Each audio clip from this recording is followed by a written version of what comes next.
awesome guys talk about 4 awesome albums. Today, I'm Chris Morrison. I'm Ian. I'm Cody. I'm Kyle. Yeah, and these are the 3 guys that I know who actually know way more about music than I ever will. Do want to start the show with a little bit of a shout out. We did lose an amazing artist yesterday, April 21st, 2016, and Prince has died. So we got to take off our raspberry berets and respect and park our red Corvettes. It did rain today. And it's right, yeah. It was pretty purple too, because the clouds were out all day too. Kyle said you want to say something. No. It's eating him from the inside. Not worth it. Not worth it. Right on. Well, we got a great lineup today. I'm really excited to hear about some of these great albums, and I think we can start anytime soon. I think Kyle is first. That's right. We're time traveling to 1966. Pick up sticks. Yeah. Doing a Rolling Stones record, and I'm kind of doing this because on the first podcast we did, I gave some not necessarily false information. There was some crazy stuff that happened in that Rolling Stones concert, but it was false information. But it was false information. Under my thumb was when the guy got stabbed. I forgot his name. What was his name? Oh, fudge.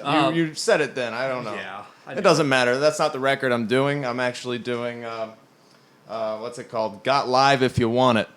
I actually found this record. It wasn't a pure find. I stole this record from my aunt and uncle. I think it was one or the other, and it ended up going to Chris Morrison. Badass. Yeah, back in like the early 2000s, I guess. Pure find nonetheless. Yeah, I guess it was somewhat pure. I was young, right? Anyways, The purest. Pure evidence.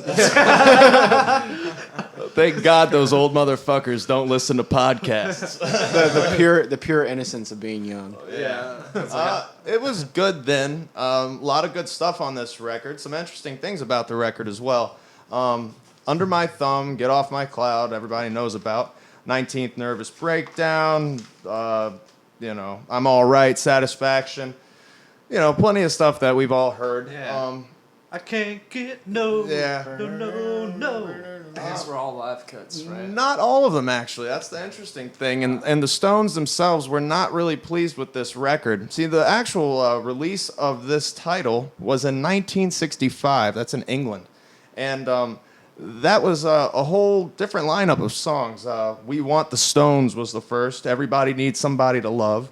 Pain in My Heart, Route 66. And then on the second side, only 2 songs appeared. I'm Moving On and I'm All Right, which is the only song that appears on the American release. They were pretty pissed about it. The Stones had an obligation with their U.S. distributor, London Records, to use that same title, and they ended up disowning it. But I've Been Loving You Too Long, which is a Otis Redding cover, and another cover called Fortune Teller were actually recorded in studio, and they were also thrown in there with some audience, like they added some audience, recording sound bites, I guess. Oh, like cheering and stuff? Yeah, to make it still live. It says that it's all live, but it's bullshit. It's bullshit. Yeah. Oh, no. The Stones were pissed. I'm going to put it that way. But let's just pretend it's live and call it live. Yeah. But Great everything idea. else- Yeah, right? Oh, my God. Everything else was recorded from a live show on the 1st of October and another live show in England on the 7th of October in '66. So really good songs. I just wanted to talk about the Stones overall. I thought it was an interesting record, and it was a pure find, I guess. So I felt like talking about it. If you guys want to talk some shit about the Stones, I mean, we can go on forever talking about the Stones. Well, I was going to say this was before the Stones really evolved into something else. This is when they're still doing covers and stuff, when they still had Brian Jones, the mastermind behind the Stones. Oh. Brian Jones was not familiar with the name. Bass player. Oh, okay. Yeah. Bass player. Well, okay. he played guitar too. He played sitar. He's a everyman. He wrote Paint It Black, I believe. That might have been a cover, actually. I'm not sure, but he was the. He drowned. I've never heard a different yeah. version of Painted Black. Huh? I've never heard a different version of Painted Black. Oh, I've only heard Stones do it. there's been other covers of it. I'm not sure on the dates. I heard a French one that's I think dated back to the 60s. It's actually pretty cool, but Yeah, he was like the whole mastermind behind the Stones, you know. And then once he died, that's when everything changed. You know, they got I think they got a separate guitar player before Ronnie Wood, or he might have been after. I'm not sure. I don't know a whole lot about the Stones' legacy, but Yeah, that's pretty cool though. yeah. Dang. I didn't know that like the bass player was kind of the mastermind. Oh, the bass player was kind of the mastermind. I never really like knew that. I always thought it was Mick Jagger and Keith Richards and fuck the rest, kind of. And the rest. Nobody else matters. Yeah, that's how it felt. I was like, you know, I'm not a huge Stones guy. Yeah, I think I So- left out one other thing too. This album was actually also had a U.S. release under the name "Have You Seen Your Mother," which is an abbreviation for a song that's actually on there. Have you seen your mother, baby, standing in the shadow? But yeah, "Have You Seen Your Mother Live" was actually another title, a variation title. So just another interesting bullshit fact, you know. Yeah. Time traveling. I'm traveling. Okay, we're gonna move on. Right on. All right. Yeah, now we're time traveling to 1970. It was released in March, but it's really from New Year's Eve, 1970. Well, no, I'm sorry, New Year's Eve, 69. It's Jimi Hendrix, the Band of Gypsies, live at the Fillmore East, which, in my opinion, is one of the most inspirational albums for any guitar player. Yeah.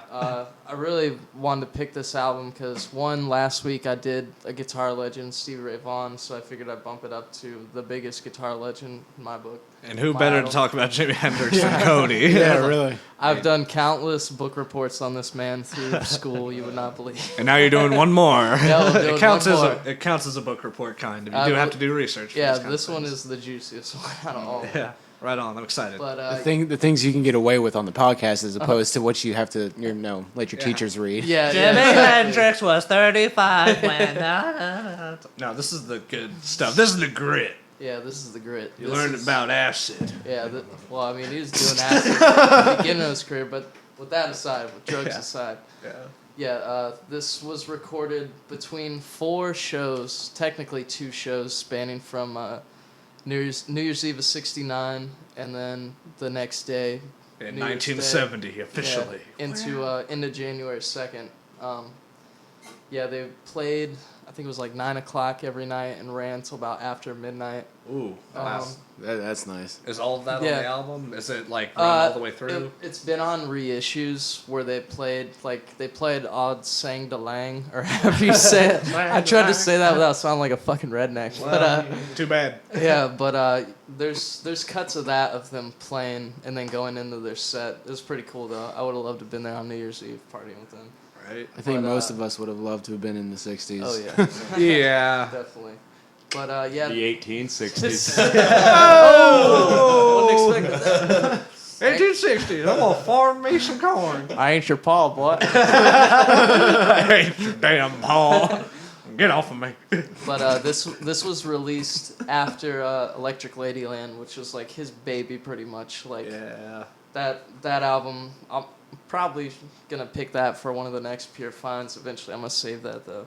Sweet. But yeah, he had just gotten done with Electric Ladyland and his whole record company, Capitol, and who was it? Michael Jeffrey, who was his manager. He was getting a lot of shit from them because they wanted him to pop out a new album like pretty quick. They wanted him to write all this material and shit. But like at the time, he wasn't really feeling the experience anymore because like Noel Redding, he was like done with him because he pretty much had to lay down a bunch of bass on Electric Ladyland because like all along the Watchtower and shit. 'Cause, Jimmy did. Yeah, Jimmy laid down a lot of bass on that album. 'Cause- What? Yeah, Noel Redding was just more concerned about his own little pet project he was doing. He was even trying to like open up at Hendrix shows with his own band and stuff like Oh, that. that's fucked. Yeah, I mean, my opinion, he wasn't a great bass player. Like, but that aside, I agree. Good enough to keep up with Jimmy, though. yeah, I mean, he had some good stuff. Like, if 6 was 9, the bass on that is just And what unreal. a know. friggin' trooper for not just being like, well, come on, man, and waiting for somebody who's just Yeah. not gonna do it. Exactly. You He know? said, You're just "Fuck it, I'm doing it myself." Yeah, like it's all like- along the Watchtower, that's all Jimmy Yeah. on bass. I love an Did a lot of artist. other I ones, love an yeah. artist who can just like grab it by the horns and was like, you know what, this is my thing. I'm gonna do it. Like Yeah. that's really respectable. I didn't think that would ever happen to the artist Jimi Hendrix. I never thought something like that would ever happen to him. But he knew those kind of people. Yep, we did. But at the time, his record company, they pretty much screwed themselves over by they had Jimmy play on a Curtis Knight album. He played like a couple songs on it, and those songs ended up like competing with his songs from Electric Ladyland. Hey, So they were kind of screwing themselves over. we're beating ourselves. Yeah, they were beating themselves. So in order to cover their asses, they're like, okay, Jimmy, you gotta write some shit. You gotta make a new album. Ed Chapin, I believe was his name. He was his old manager, and he was like, he filed this lawsuit and all that. He wanted him to get it done. Holy shit. So that was like at the beginning of the year. Over time, Jimmy still wasn't doing anything. He was just like having fun, man. He was playing with a bunch of people. He got back together with Billy Cox, his old bass player he played with in the Army. Right on. Yeah, he was jumping around doing all kinds of stuff, and within that time, that's when he played Woodstock, and by then he had gathered up a bunch of people, random people he jammed with, like Billy Cox and what is the other guy's name? Larry Lee, who was Jimi Hendrix's first and only backup guitar player he ever had, who played with him at Woodstock and stuff. So this is during that magic time where it's like Jimmy really shines. Yeah, this is Jimmy. This is between Electric Lady and. So that's why this is going to be an awesome album that you're talking about. Because Jimmy during this time this is when he pushed all the boundaries. He went further than he ever went with his guitar playing. Like, I mean, it's just legendary. All the tracks on this album, Machine Gun. Oh yeah. Great song. Oh yeah. There's I know it in the song too. It's I think at 6:22, 6 minutes in, is the most unbelievable shredding ever that I try to mimic, but I just can't because it's fucking Jimi Hendrix. You're just not Jimmy enough. Yeah, nobody is. Stevie Ray Vaughan, he's the only one. Maybe. You came close. Yeah, you came close, but yeah. But yeah, so that brings us to about October. After jamming with all these people, he pretty much really exclusively was jamming with Buddy Miles and Billy Cox. Yeah. Buddy Miles, Buddy Miles. He was a very talented drummer / vocalist / writer. I don't know if you know a lot about him, Ian. Ian's the drummer guru. Yeah, drummer vocalists are awesome too. It's always good to know those ones. Yeah, That's the hardest. Oh yeah. My brain isn't functioning right now, so it's I can barely think back right now on that one. Yeah, he was a real soulful dude, but Jimmy started playing with the two of them. Jimmy knew Buddy back from Electric Ladyland. There's actually 2 songs that Buddy's on. Still Raining, Still Dreaming, and Rainy Day, Dream Away. Both very jazzy pieces. But this album actually has 3 songs by Buddy Miles that he wrote because during their sessions, Hendrix was so inspired by the way that Buddy Miles and Billy Cox were playing that influenced him to write music and stuff. Right on. So he would help write these songs with Buddy Miles, and they were awesome, man. That's good. It's like a bromance, a musician's bromance kind of thing. Yeah, you just inspire each other, and it's good. It's funny that most of this album, it came from jams and ideas. A lot of these songs that were formed off jams, which is we're musicians. That's usually how we've done it. Playing as a band. It's like you start jamming, then next thing you know, you're kind of humming words to it. Then you're writing down words, and boom, you got yourself a masterpiece. Yeah, but see, that's what pisses me off about this album is they got so much backlash from critics. Aside from being number 5 for 61 weeks on the Billboard charts. Up till past Hendrix died, it was number 5. But still, all these critics talked shit about the album, saying that the way that they wrote those songs and stuff and played them, it wasn't on point, blah, blah, blah. The vocals were horrible. To talk smack about Buddy Miles' vocals is a travesty, because that man could sing like a soulful angel. But I don't know why they got so much backlash, but I mean, obviously it doesn't matter at this point. Years later, so many people look up to this album. Yeah, exactly. That's why you can't listen to the critics. You always have to make your own opinion because, much like so many other artists, right. including Jimmy, where it's like, oh, you get slammed by critics, but years later you see it's like there's gold laid in front of you. And but yeah, back to October. So October, the Band of Gypsies aren't the Band of Gypsies yet, but they're starting to play and stuff, and they're really digging about starting a new band with Jimmy, and he's liking it. And Michael Jeffrey, who's the horrible manager Hendrix had, this is the guy who booked him with like the Monkees on tour and stuff. Like this guy was a piece of shit. Oh, there's damn. even rumors on the internet floating around that this guy had something to do with Hendrix's death. I don't know if I buy that. Yeah. Still shady though. Same thing said in, if I can remember correctly, in A Room Full of Mirrors. I read that some time ago. I can remember something similar to that being said in the book too. I mean, I wouldn't put it past the guy. This guy was an ever-loving prick. Like, this How guy bad? sucked. I mean, everything I just said. He booked him to play with the Monkees. The fucking Monkees. The devil. Yeah, this is like in what, 67, 60, 68 maybe? That he was playing with the Monkees? Like, You know that would have been a hilarious show to see now. oh God. Dude, Hendrix think- was pissed. I think man. we need to go into this and investigate. It's like, Maybe we'll save that for a pure fun. yeah, right. Where we all wear detective coats. Where's the live album of that? Yeah, right? I think it was destroyed. For good reasons. Maybe eventually it was shoved up Mike Jeffrey's asshole. I don't know. Oh, who knows? But, well, he got what he deserved. He died in a plane crash in 73. Oh, fuck. so- Fly into a mountain? yeah, I don't know. That would have been cool to see. I don't know. I'll give you a purified.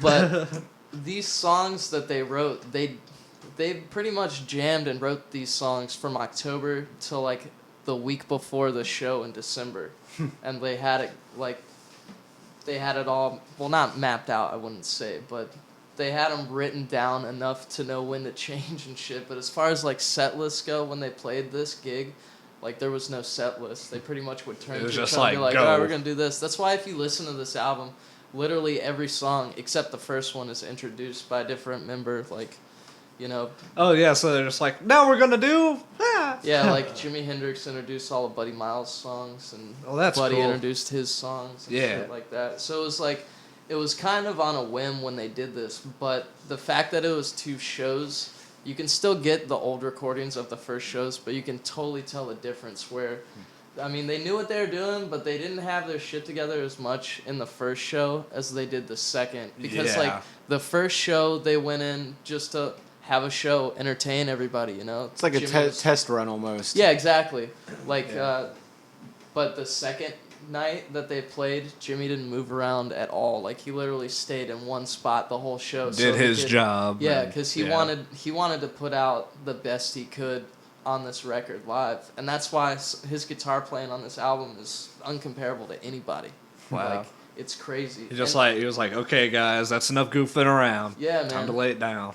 Yeah, and Yeah. the way they got ready for this show, I think it's awesome because they just jammed for those 2 or 3 months while being at the record plant in NYC.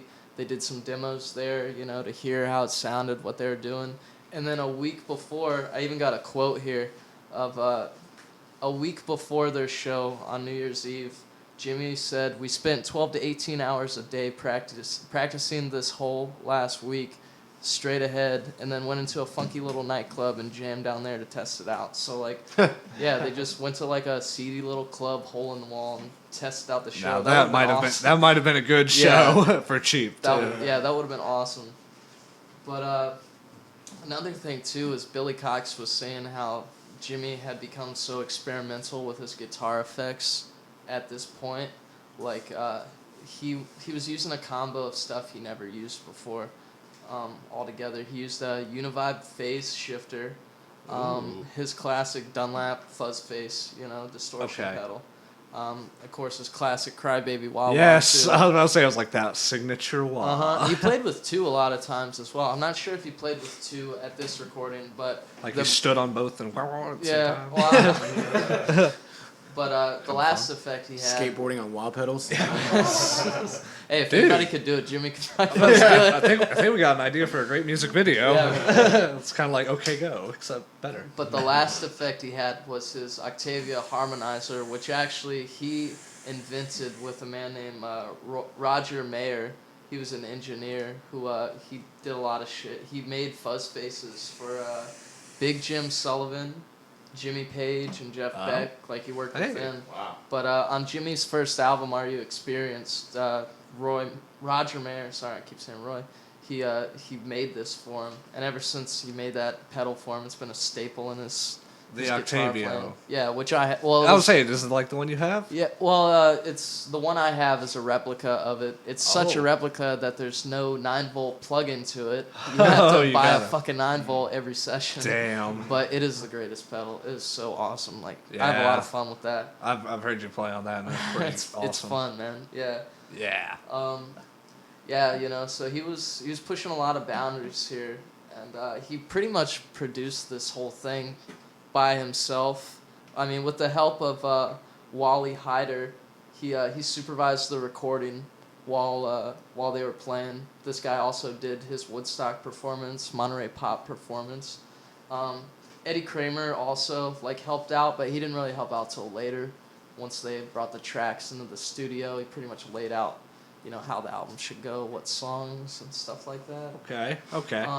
And this concert was also promoted by Bill Graham, which is like the man. He did all the concerts back in the day, man. Fillmore concerts. He put it all on. He did West and East, and he's the shit. The man, dude. Yeah, Bill Graham. All those awesome concerts your parents talk about, he probably put them together. Dude, that's badass. I had a piece of the pie, you know, part of it, somewhere. Yeah, as happy as Hendrix was, you know, getting together with these guys, playing with them, he still didn't really want to do the album. He was more concerned on playing, but he really just did it to, you know, shut up Ed Chaplin and Capitol Records, you know, because they were on his ass forever. They were on his ass so much that he didn't put anything out, so they had to release the smash hits that you hear about, but it was only released in the U.S. I have that. Yeah, everybody's got that. Yeah. It's great. It's got all those good ones. Yeah. You know? But they pretty much just pumped that out because he wasn't producing anything after Electric Ladyland, you know. So they just released that in the U.S. But yeah, like I said, it was on the charts at number 5 for 61 weeks, even past his death, and is actually it's the biggest selling album he had since his debut album, the Are You Experienced? So that means he just kept getting better and better better until he was the great man we know today. Yeah, dude. It was great, and since then it's gone double platinum. I mean, hell, even the fucking even the DVD about the performance has gone platinum. Right on. Yeah. But once he got with Buddy Miles and Billy Cox, man, it was like a whole new thing. You know, like Mitch Mitchell was a great drummer. He eventually got back together with him. He didn't bring Redding back though, because he just didn't want any more of his shit. Yeah. It's funny too. He left himself. He didn't even kick him out because they played a show in Denver, Colorado. It was in '69. And there was like a huge riot, and Noel Redding was like fearing for his life, so he bailed and never came back. He's just like, I'm out of here. Pretty much, and then Hendrix was like, well, fuck it, the band's done with for now, you know. Yeah. He bounced around with Mitchell here and there, though. And like I said, he eventually came back because that was like his drummer, you know, like he's a great jazz percussionist. After Hendrix was done with him, he actually joined up with Jack Bruce, played with him. That's about all I got about this album. Jack Bruce from... Oh, yeah, from Cream. The bass player of Cream, yes. Oh, shit. Mitch Mitchell went to play with him. Yeah, but at the end of it, all I gotta say is this is the greatest Hendrix album. It's inspired me and a lot of other guitar players, I know that. But it's the best, most juiciest part of his career for me. It's the height of his guitar playing.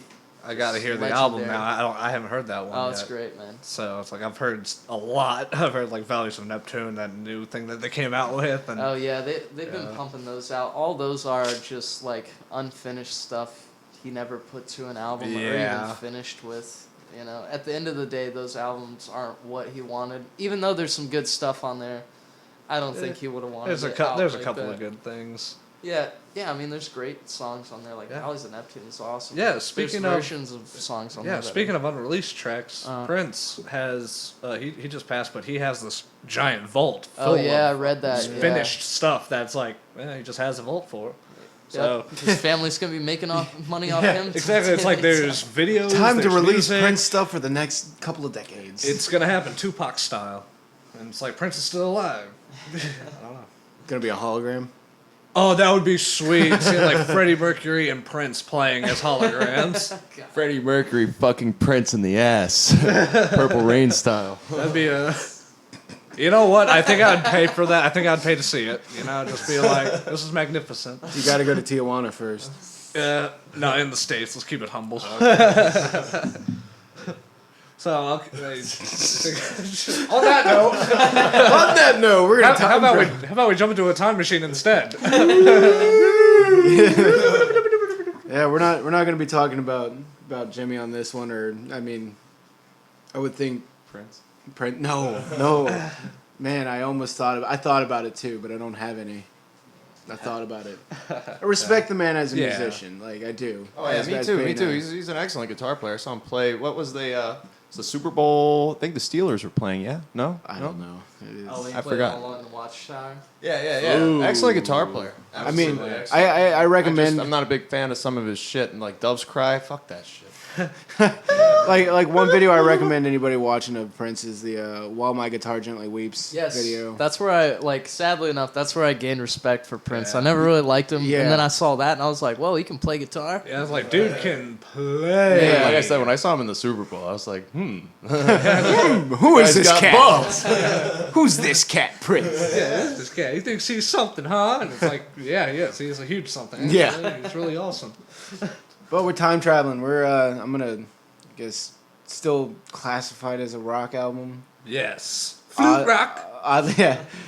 Thanks for giving it away. Now No, it's not we're gonna hit it up with some flute rock with fourth studio album for Jethro Tull, Aqualung.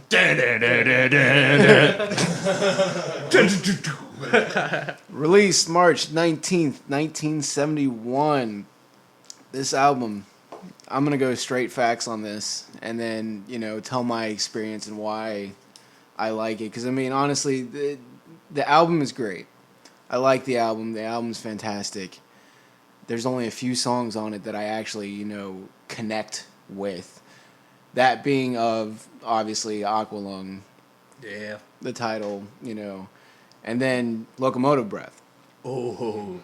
Which, I mean, is one of the singles released from the album. Aqualung wasn't even released as a single Wow, on the that's album. crazy. Yeah. How big that song is. Yeah, how Bigger than big Locomotive Breath, I think. how big that song is now, it's like that wasn't even released as a single on the album. The other single from the album was Hymn 43. What? Yeah. One that honestly I kind of skip over every chance I get. So You lift the needle at that point. Like, Yeah. where's the next big black line right yeah, there? pretty much. So this was recorded in December 1970 through February 1971. It was recorded in Island Studios, which is in the UK. The studio is pretty interesting from what I read. It was built inside a former church that had been deconsecrated. So it probably had- sounded awesome in there. Yeah, I was going to say, great acoustics. The band actually hated it. Really? It was too airy, too much reverb going on, which I can understand being an engineer myself. It's like too much is too much. Like it gets to a point where it's like, you throw a penny down a hallway and you just hear it echo and echo and echo. And There's so much reverb, there's not enough room for my flute. yeah. So I mean at the time they weren't too happy with the setting that they were in recording it. At the studio, Led Zeppelin was actually recording Led Zeppelin 4. Oh wow. And Hey. think about studio. same studio. Oh, wow. Think about it this way: is that the church that this studio had been built into basically had a bigger room, which was like the main church hall kind of thing, and a smaller room. Jethro Tull got the bigger room. It's like you would think with the two bands, it'd be kind of flip-flopped a little bit, where, Led Zeppelin would have the bigger room, but... Well, did they record the whole album there? Because I know they recorded the drums for When the Levee Breaks in Jimmy Page's mansion or something. I mean, I didn't look so much into the Right. Led Zeppelin, because Yeah. we're doing flute rock. Yeah. Sorry to derail No, your flute it's rock. actually- Maybe they recorded those drums actually in the fallout shelter of that church. Hey. Just Hey. kidding. I don't know about none of that. But yeah, like I said, Island Studios in the UK, built inside a former church. The studio is known for. I mean, I was looking at this and I was like, they're known for everybody, or everybody is recorded there. They're like, oh crap, I can't remember the album or the record I was going to bring up, or the studio I was going to bring up, but I mean, everybody's recorded there, from Iron Maiden, Bob Marley, Bad Company, The Clash, Cat Stevens, Led Zeppelin. We recorded Led Zeppelin 4 there, the Rolling Stones, Genesis, yes, like it's the Rolling Stones. It's a yeah. whole plethora. Yeah, it's like The Stones. yeah, it's you throw a rock and you're gonna hit somebody who's recorded there. That is pretty sweet. Like, thinking about, and Jethro Tull started this all. Did he build the studio there, or was it? No. kind of a thing already? It was a thing already, even though, like, around the same time. What was it? I mean, I want to say that it was Bob Marley, Led Zeppelin, and Jethro Tull. They were all recording around the same time in that studio. I mean, the studio is so popular, or it was so big at one point that I think Bob Marley actually rented a room above the studio for like a year or something like that. Right on. Yeah. So it's just like going downstairs and recording, man. Yeah, pretty Having much. Coffee or whatever. Like, John, man. Cup of coffee, walk down the stairs, time to get to work. Time to get to work, man. Yeah. But, like that's horrible. Aqualung's regarded as a concept album, despite the band disapproving of that. I mean, if you continually listen to it, I mean, you can kind of get the hints and the stuff like that, even though Ian Anderson and the rest of the band are like, no, it's not a concept album, it's just our music kind of thing. But, I mean, the speculation around it, it's got a central theme of the distinction between religion and God. You know, they mark it as one of the most. I can't even read my own handwriting. Marked as one of the most cerebral albums ever to reach millions of rock listeners. I know, sorry about that. My headphones hit the mic. I saw that on the screen for the first time. Yeah. Despite the band's disapproval, it was definitely a turning point in their career. You know, it had some. I keep going back to Hymn 43, and it's like, that's why was that released as a single? Well, But- you never know what the times, producers Yeah. are doing, man. Times. Yeah, the times. And I mean, I look at it now where it's like you see Aqualung not being released as a single and being a big song, and then Locomotive Breath and whatnot. Listening to any of the classic albums, it's a great mantra to remember. If you're disappointed, blame the producers. The Well, artists were all great. It's so. funny, speaking of the producers, because Ian Anderson was one of the producers on this album. Damn, he's actually. Never mind. Ian, Blame him. Ian Anderson. Ian Anderson is your flute You rocker. know what? He done fucked up. The other producer was Terry Ellis. Flutes. Terry Ellis is, from what I read, a pretty cool dude. And I'm going to elaborate on that in that he co-founded Chrysalis Records. They're known for signing and promoting Blondie. Oh wow. Wise choice. Now the I story, like Blondie. yeah, I like Blondie too. Yeah, he's like brought in a new affection for Blonde. Yeah. Fans, Blondie. But I mean, the funny thing is that Chris and I have been on this kick. We watched a movie the other night, CBGB. Yeah. I recommend anybody to watch it.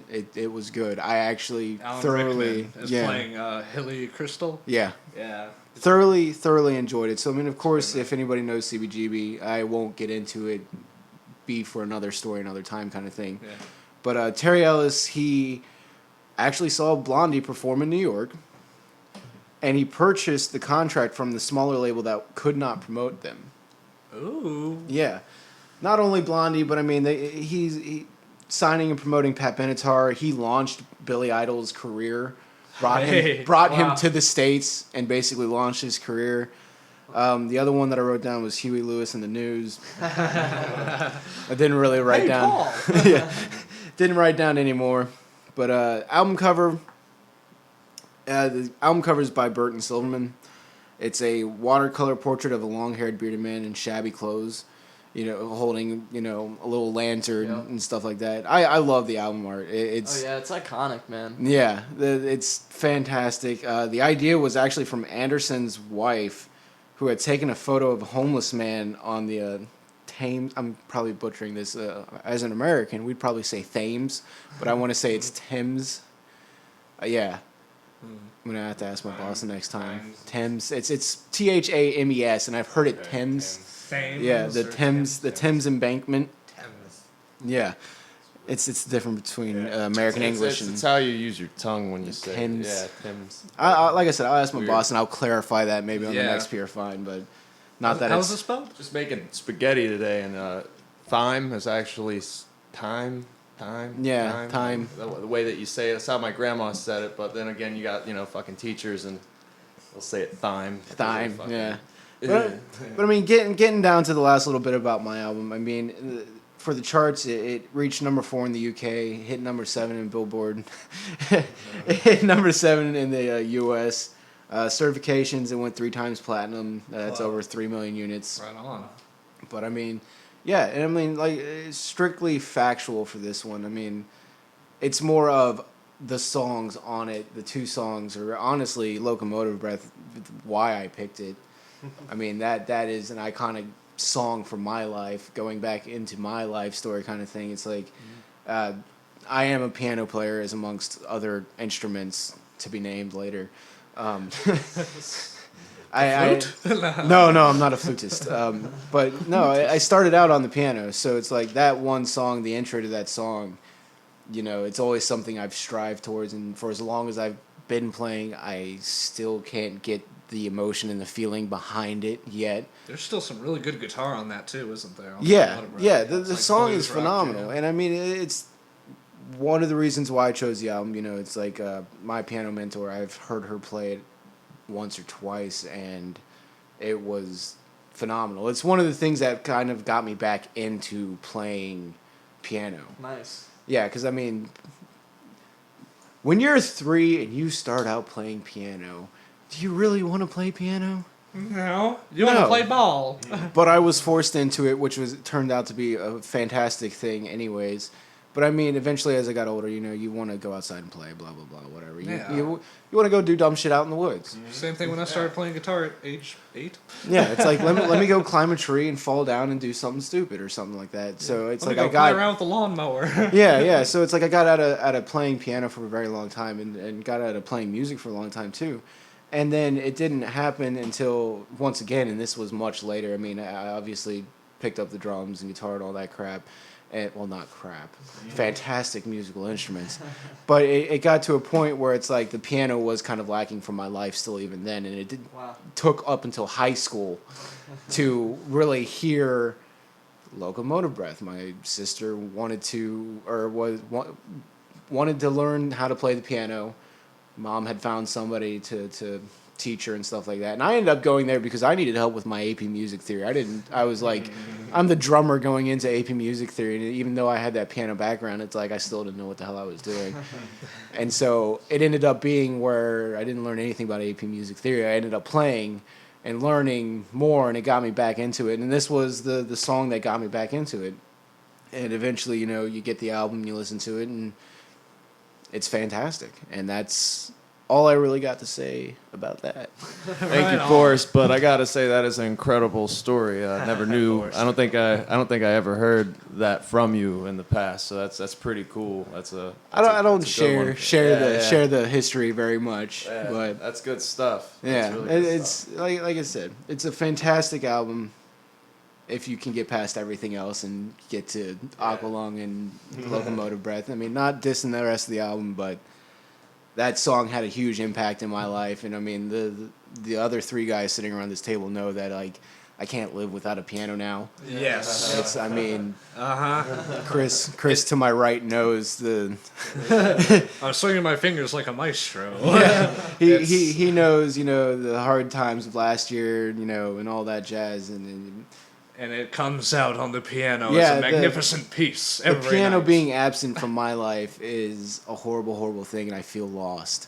And so getting the piano last year, who our other roommate, our good buddy Joe, happened Joe to... Hart. Joe Hart, yeah, who happened to have just, given me a piano that he had gotten from work one day. It's like, I think the pep got back in the step after that. Absolutely, it was like So- zero music for about a year, and then we get Yeah. to piano. Now it's like, oh, every night I get to go to sleep to piano music, so I live like a king. It's either that or they're secretly lying and they're like, oh my god, he's on the damn piano again. I will admit there's okay. I'll number it off. It's probably about twice a year.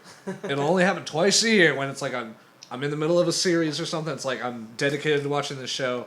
I'll be watching, and then I'll hear boom, ba-doom, the amazing music come on, and I'm just like, yeah. Only twice a year though. Watching- Rest of the time it's great. watching a series, aka Chris's private time. Yeah, Christmas private movie time. But anyways, that's enough of my life story. I mean, I kind of wanted to share that, and what better way to share that than on this podcast with Yeah. everybody and stuff like that. Absolutely. And It was a great choice. we're gonna time travel to Chris now, who's gonna finish us up. Time travel. All right, now that we're done with time traveling, I decided to do one of the best albums I know. Well, maybe not the best album I know, but definitely one of the best bands that I adore these guys, and I have ever since I was a teenager. I'm gonna do the Ramones' "Rocket to Russia." Oh yes, and set it off we will. It's such a great album. This is their third studio album, 1977. This was at the peak of the punk rock movement, and all the kids aren't all right. And shit's going. It's great. This was actually recorded at Sire Records, Media Sound Studio is where it was recorded. Sire Records is who paid for it. The sessions were about $150 an hour. The entire thing, their budget was about 25 to 30 grand, and most of that money this is where it's like punk rock. Most of that money just went to the production because they got most of these songs down first take. They're like, that's it. Hit these power chords. Done. Move on. Wow. Yeah, the guy Ed Stasium, who sound engineered it, he also did the Talking Heads. Nice. Who, yes, yeah, me and Ian were talking about CBG. He was talking about CBGB earlier. Yeah. And that's where the Ramones started playing. That's where the Blondie started playing. That's where the Talking Heads started playing. That's where everybody started around that time. You and I might need to find some CBGB stuff. Yeah, I need to find some memorabilia. Like, I really wish I could have shown up there sometime, just like cut a little piece of the tarp or something, you know? Yeah. Like, I have it forever. I've destroyed what you loved. That's punk rock, damn Yeah, it. it's fucking Real punk. quick, when did CBGBs go under? Was that the late 90s or something? It was just recent. It was like 2000, Yeah, probably early 2005, 2000s. 2006. 'Cause I remember it was still around. My buddies up north, they would take a ferry over to that area. And, Really? Yeah, and Nice. it was a whole big deal. They saw Ramones a bunch of times. But Oh, anyways, it's interesting that I always wanted a shirt. I used to see people with the shirt, but I Yeah. wanted a shirt from the place. I didn't want the shirt Yeah, from you some know, fucking Hot Topic. You know, bullshit. it's not like, you know, how Cody probably has a really old version of Are You Experienced, and I've got the reissue. You know, it's all fancy and it looks awesome and stuff like that. Yes, I do. Actually. But the history behind your version of it is obviously there that, you know, everybody cherishes. So, you know, you'd want the shirt from the Yeah. place and not a reissue. No, Sleeveless. No. I completely agree. I'd want one too. And it's like, I still want one, but I'm not going to obviously be able to get it from the original place. Chris is destroying his notes. Yeah, I'm just crossing off like stuff I've already said, so I don't have to repeat myself. It was like half Y'all your better page. listen. It was like half your page. Yeah, I got more. You got one? I don't write on the back. It ruins the paper. But they were really, during the creation of this album, the band's main concern was sales. They really needed, because the first two albums they did okay, but they were looking for something to skyrocket them and To Russia. yeah, skyrocket to Russia. You'll see the album art on here. It actually has the pinhead, the mascot, with a little flag that says "Gabba Gabba Hey," flying on a rocket from Malibu, from like Miami. Actually, not Malibu. Yeah, Miami. That's what I meant. Malibu's in Yeah, California. that's pretty far, huh? No, Miami. It's That's the shooting, wrong side of the and United that has to do with the whole Cuban Missile Crisis kind of thing. They're shooting it to Russia, and the guy's like riding the rocket like some Doctor Strangelove Yeah, kind the of Doctor shit. Strangelove. That's what I was thinking. Yeah, I just love that's just the back album art. It was designed. Is it just me, or does that look like a swastika? No, that's That kind of does. That's I think Ian just found a conspiracy. The little Russian guy whipping somebody on the back who's carrying a bag of salt. I mean, mildly Kind of looks like it. kind of looks like a swastika. Mildly. I don't know if I squint my eyes, flip upside down. I was gonna say the stars and bars are out down there in Alabama. In the South. It's basically a worldview. If you haven't ever seen it, I do recommend. Please go onto Google, look up "Rocket to Russia" album art. It is amazing. It was actually done by John Holstrom, the creator and illustrator for Punk Magazine. Really? Heard that Yeah. name. I don't know. Yeah, Punk Magazine. That's the first thing that kind of blew up the whole punk scene was the magazine. That's the so creator. unpunk too that they made a Yeah. magazine. a bit. Posers. Like so that. ironic. That's why I said this was at the peak. Like Right. before, everyone was like, we're just gonna play the hardball, we're gonna rock Right. out and just have a good time. And then, like at the peak, it's like, can we start getting paid for this shit? That's true. I didn't go to college. I need money, motherfucker. I'm busting my ass. Help me. And it kind of got like that. Help me. Sadly, the album did not do extremely well. Joey Ramone really blames the Sex Pistols for that because Really. How? because they came out with their album right before this one. Never mind the Bollocks. Yeah, never So mind they're the only bonus. good. Shadow. Yeah, But their they- only good album, really. But yes, Sex Pistols showed up like punk, how I like punk, where it's just like we're vomiting on stage, we're cutting ourselves open, and just fucking crazy kids. Dead like boys. these guys are, it's like these guys are nuts, and they there wasn't a lot of good. Fucking nuts! Yeah, there wasn't a lot of great feedback from that, and There then wasn't a lot of that's good when, talent in that group. Yeah, at all. But no, the Ramones. They had airplay. Sheena is a Punk Rocker, which is on this album, Rocket to Russia. Great song. Yeah, it's like one of their best singles ever. And Joey Ramone was so happy, like, yes, this is gonna get us to the top, baby. And then Sex Pistols come out with their album, and then all of a sudden the radio play starts dropping Oh, off man. because they're like, these guys are trouble if they're punk. Yeah. So they kind of ruined it in a way, but I love it, how they ruined it.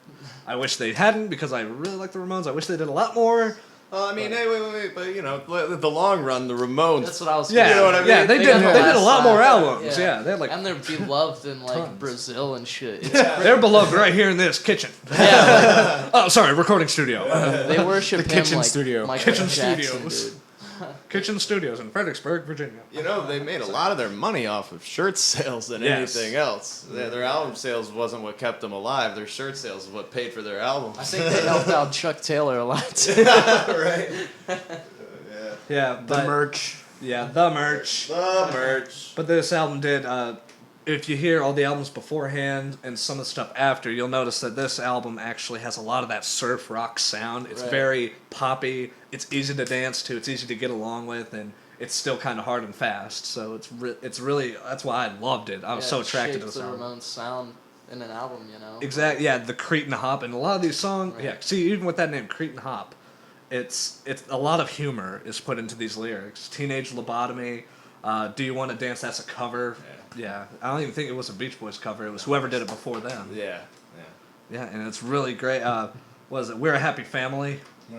Like one of my ultimate favorite songs. That was the first Ramones song that actually made me laugh out loud. When it's like, what is it? No Christmas cards to send. Daddy likes men. It's like, oh my god, that's the first time I ever heard that in a song, and I was like, well, you can say funny things like that. It was funny. It was great. One thing I've always loved about punk bands like the Ramones and the Misfits is they were punk as hell, but they also kept a very 50s doo-wop vibe Yes. in their music. Yeah, that's why I'm like, it's easy to dance to, Yeah. because like my brain when I think, oh hey baby, let's go dance, they're booty shaking and shit, and I'm thinking like, we're at the sock hop, like moving my fingers to dance. You know? It's like, Even grandma can get involved. yeah, exactly. I'm like, I'm bending my knees and smacking these fingers back and forth, baby. Yeah. Ow! It's like that's my dance. Do you want to dance and hold my hand? It's good stuff. Yeah. But not everybody thinks that way. The album peaked. The album peaked at 49 on the Billboard 200. Doesn't matter. Top 50. Yep, it was top 50, which is great. Right on the line there, 49. But Joey really wanted it number one. And this was the final album with Tommy on drums, Tommy Ramone on drums. He just died not too long, like 2 years ago. Yeah, two years ago or so, he passed, and this was the last album he was on because traveling and all the touring drove him fucking crazy. He told Johnny, Joey, and Dee Dee, you know, all three of them, he's like, guys, I gotta stop this. Can I just produce the album? Can I just work on the background stuff instead? And they're all like, no. And Johnny was kind of like, yeah, get out, mate. Everybody always has an English accent when I say, yeah, you're getting out of here. Yeah, fuck off your boat, okay? Fuck off out of here. Well, no. So he went and did the behind the scenes stuff, and eventually I think they got Marky in next, Marky Ramone, and he was actually a faster drummer and really on point, good drummer for the band. But this was like the original lineup, and that was the end of it. Was this album? This was the last album that It's like the before original they cast even got big, you know. Yeah. That's the thing with a lot of punk bands. So members always come and go, you know. Like Yeah. It's like the Misfits, dude. Like Glenn Danzig was the only one that stayed in. They got so many different people in there, and like the Ramones, it's the same. It's like that that scene in Spinal Tap when the drummers are always exploding. They're getting new drummers. Like that's how punk rock just was. Seriously, and it comes with the territory. Yeah, I've read so much about like all the memories. I mean, it's like you had Tommy, Marky, then CJ when Dee Dee dropped out. Dee Dee became a rapper for like one album, and he was like, what the fuck? Yeah, he did that, and then he was like, well, I can't rap. Looks like I'm going to heroin. Heroin's better. What an interesting route to take from that. That's though. a hard left turn. Yeah. Well, if you heard the music that he did produce during that Yeah. Are you talking about Dee Dee? Yeah. Yeah, well, I mean, Deborah Harry did the same shit. I mean, she fooled around with different, different kinds of music, pop music and stuff, but she even went into the rap scene in the 80s. I mean, she was that time's Gwen Stefani, you know what I mean? Like, it was hot. Rap was coming up, you know, getting big. But of course, it didn't do much for her career. I mean, like that was probably a rock bottom for that bitch. But anyways, it's just like punk though. Like once the Ramones got really big, everybody wanted to be the fucking Ramones. You know, everybody wanted to wear leather jackets and chucks. Yeah, you know? and the whole fashion thing. And this, like I said, this year '77 was the peak of punk. After this, it just kind of died off and became, the '80s. With what is it, like the Tom Tom Club or something or whatever? Tom Tom Club. Just Tainted Love and stuff started coming out. It's like that. Soft Cell. Yeah, Soft Cell, and just kind of Courtney.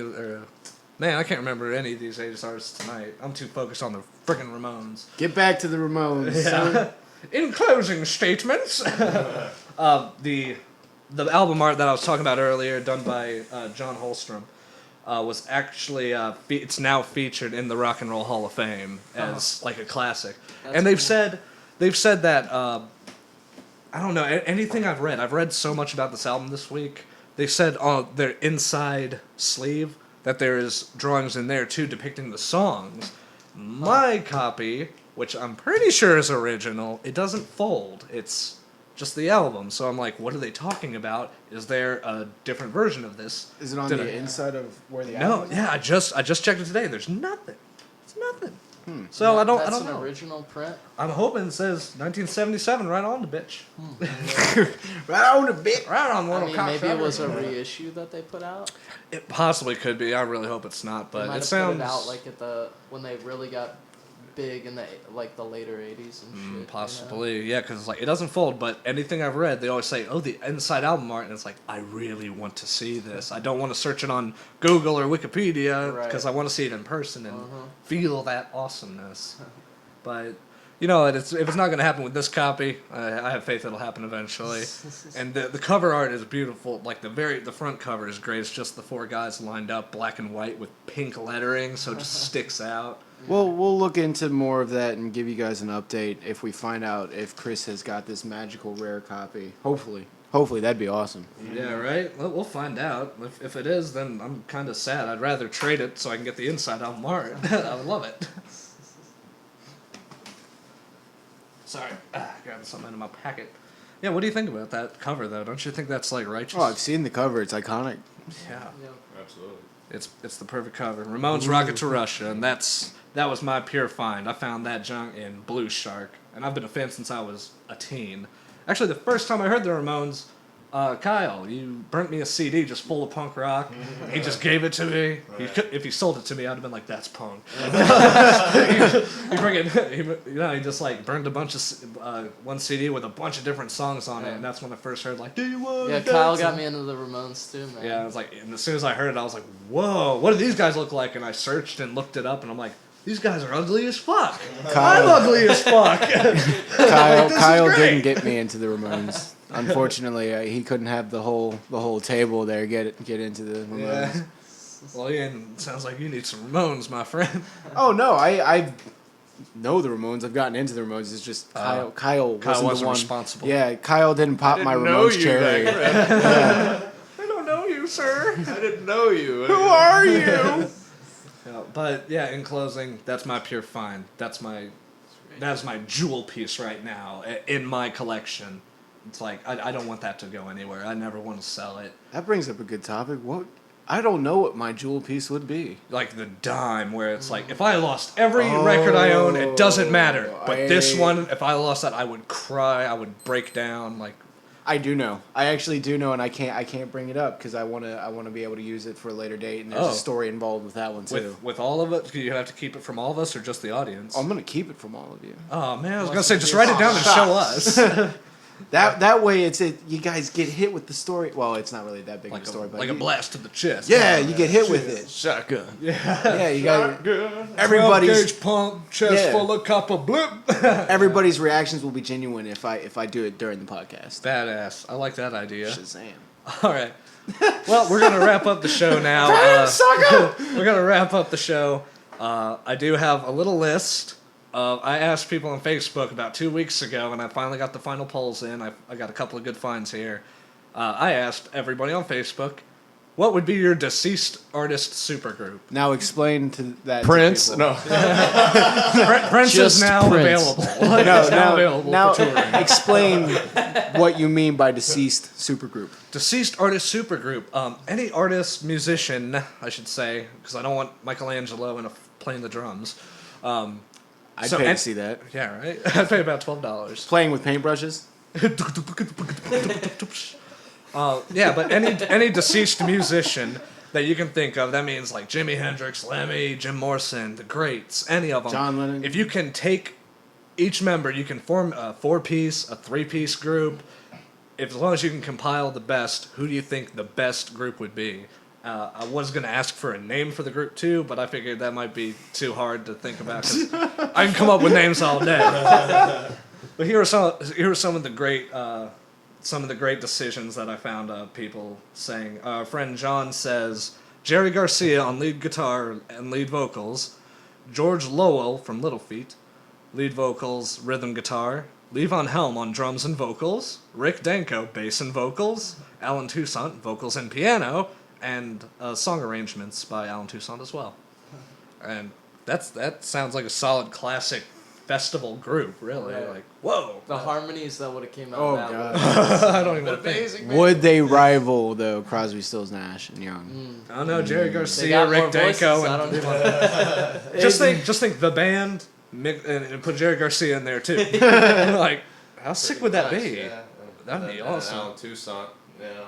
Yeah. I've always had a fantasy that will never fucking happen, but I've always wanted to hear a cover of Get Back Honky Cat by Elton John. Get back But, now, Honky Cat. but sang by Levon Helm with Alan Toussaint on piano. Like, I have daydreamed about that forever. I hope when I die that I'll get to see that. That is so sick. Play that for you Yeah. right before they send you to hell. It'll be well worth it. You want the best? We got the Either best. either that or they'll announce it before they pull the cord.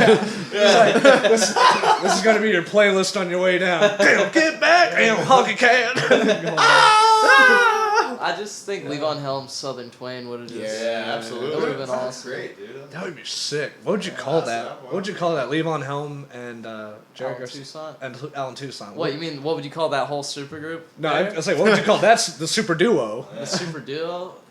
I don't know, bread and butter. Oh, Oh yeah, bread and butter. There we go. He just zings it right out. No hold back or nothing. Good choice. Okay, this is one of my favorites. Our friend Christian writes in, singer Ronnie James Dio. Dio. On guitar, Randy Rhoads. Drummer, John Rusty. And that was the first drummer for Rush. So that would be pretty sick. He's not as awesome as Neil Peart, but he's still really good. And bass backup vocals, Lemmy. From Crazy Motorhead. Yeah. If you were to take out Like Lemmy metal progressive and almost. get the first bass player from Metallica, that would have been a pretty solid setup. Oh, yeah. But No back vocal. I mean, Lemmy's pretty tight. But he doesn't fit. in the background. Pretty tight. Just Got that lots of them growl. screaming. But then you have Ronnie James Dio. Then you have Ronnie James Dio like, yeah, night. Evil woman. Yeah. That would be a crazy ass combo. I'd totally get drunk and go watch that. If John Rusty can rock a double bass, if John Rusty can rock double bass and a hi-hat snare like fast drums, I could see it working. I could definitely see this working. I don't know what you'd call that. I'd call it like Hellspawn or like Arrowtail. I don't know. Like a demon. I don't know. Demons suck. All right, this one, last and final one. We're going out with Nate. our friend Nate. Nate says, and he actually sent in the bands with it because it's like these are a couple of new guys. The Like, Rev. yeah, the Rev. So we have Dave Williams from Drowning Pool on vocals, Dimebag Darrell Abbott on guitar, Cliff Burton on bass. Oh, okay. Yeah, there it is. there's your Metallica Yeah. picks. The Rev from Avenged Sevenfold on the drums, and that guy can friggin' play. And we're Give gonna him have- enough horse tranquilizers. Yeah, you can play anything. Yeah, exactly. And Tupac as the flow artist. I was not expecting. I'm convinced there's just too much pressure to take. that's a few bars from Linkin Park. I like Nate's. Did he add those? A few No, bars? no. That's good. That's what I imagine, like flow artist. I'm like, who? Oh, like the guy who talks. The hype. Interesting. The hype. Be so cold. Yeah, that shit. The hype. That's Yeah, interesting Tupac as just hell. like, yeah. I was not expecting that pick from Nate. That's pretty badass, actually. Yeah. I think out of all the picks, Hey, that one would probably. I think flow that would the sound best. like Alice in Chains or something, or would that just be like metal? I think that'd be like straight metal, I think dude. you just It'd want be some heavy as more with Alice in Chains. I do. Who you so just- bad? I know so bad. I'm gonna do an Alice in Chains album sometime, whenever the fuck I get one. Do they even make LPs for them, or were they Don't around do CDs? it. now. Yeah, of They course. do now, at least. They make LPs Yeah. for everything now. Yeah, that's true. You looked And at me like I knew the answer to that. Ian, you know everything. I turned to you. I don't. I turned to you in my darkest hours. Damn it. It's possible. Exactly the brightest. Our kitchen is so bright and amazing. Oh, there is one. We're not in a kitchen. There We're in a is one, $3,000 studio. Yeah, recording studio. Name the kitchen studio. Yeah, kitchen studio in lovely Fredericksburg, Virginia. It's actually Hell's Kitchen, New York. Hell's Cleon's Kitchen. terrible. That's the Dio band. Cleon Salmon's running. Hell's Kitchen. Whatever, motherfucker. Heaven and Hell's Kitchen. There's one more, and I do recommend everybody look up these artists because I had to. These are off the wall. I thought the last one would be my final. I do want to mention this because there only is one more, and it's like, Okay. well, I'll throw it in there. Yeah. This is from our friend Hank. He picked, and these are all off the wall artists, so please follow. Hank Sawyer? Johnny Thunders. Yes. Except the last one. Johnny Thunders. Does that sound familiar to anybody? That does sound familiar. He's a punk rock artist. That's Please search him. Wikipedia. What You're gonna have to Wikipedia a lot of these guys. Did you not? A little bit, but I did not want to write all of it down because there's so much. Just didn't give a fuck. No. I tried. There was just so much. I was like, He's man, like, I've never heard yep, of this. I great got- suggestion. Don't care. Yeah. I just ball up my cell phone and throw it over my shoulder like a piece of paper. Okay, so we got Johnny Thunders, Stiv, S-T-I-V, Stiv Batters, Baiters, Lux Batters. Interior, and He says, I don't know, Amy Winehouse on drums. He's like, I can't match anybody else. But I didn't want to throw that out. I figured, I'm sorry, but I figured if somebody's willing to write in, I'm willing to say it, damn it. Yeah, that's good yeah. stuff. But I do need to do some research and The find Amy out these Winehouse guys. thing is pretty funny too. I give him Props. kudos on Comedy that. props. I don't. If Harry's listening, though, he's probably pissed that we don't know. Well, you know, that's fine. No, that's fine if I haven't heard it, because, like, thanks to everybody sending these things in, if I don't know an artist, I have the perfect picture to look at where I can be like, oh, okay, let me search this guy today, and I'll find out about them, and then later, they might end up in a pure find one day. I think. you never know. I gotta learn. That's why I started this damn podcast, because I want to learn about shit. I think Nate topped that list though. That was. Nate's. Yeah. Nate wins. I I really- in yeah. second. I gotta say, Mr. Sawyer, you're in last place, and I don't remember the third. Who's the third? Christian. Christian, yeah, you're third. Christian. No, Christian doesn't get a place because you already forgot to mention. Dead. For Hell's Kitchen. No, Christian had a good choice too. Yeah. You know? All right. The Lemmy thing threw me off. So wait, for Nate's, what would you call that band? Because that's like a 90s metal kind of shit. Molten metal. I don't fucking. Molten Madmen. Molten ramen. Molten. Ah, shit. I can't Let's even just think call of him Nate's Choice. it. Nate's Choice. It sounds like a sitcom from the 90s. This is Nate's Choice. Yeah. You gotta have like the cheesy music in the background. Yeah, like Ian could do that on piano, and I I could don't fall asleep write to cheese it. music. I can fall asleep. Yeah, you don't. I He don't write writes- cheese music. Everything he writes is too good for the TV. It's great for albums, though. Well, One that's day. the end of our show, folks. I hope you had a great time listening. I had a great time listening. I had a great time listening. Woo! I fell asleep. I was zoning in and out. Well, again, I'm Chris. I mean, Cody. And I'm Kyle. We are Pure Finds. Now listen to our awesome outro music.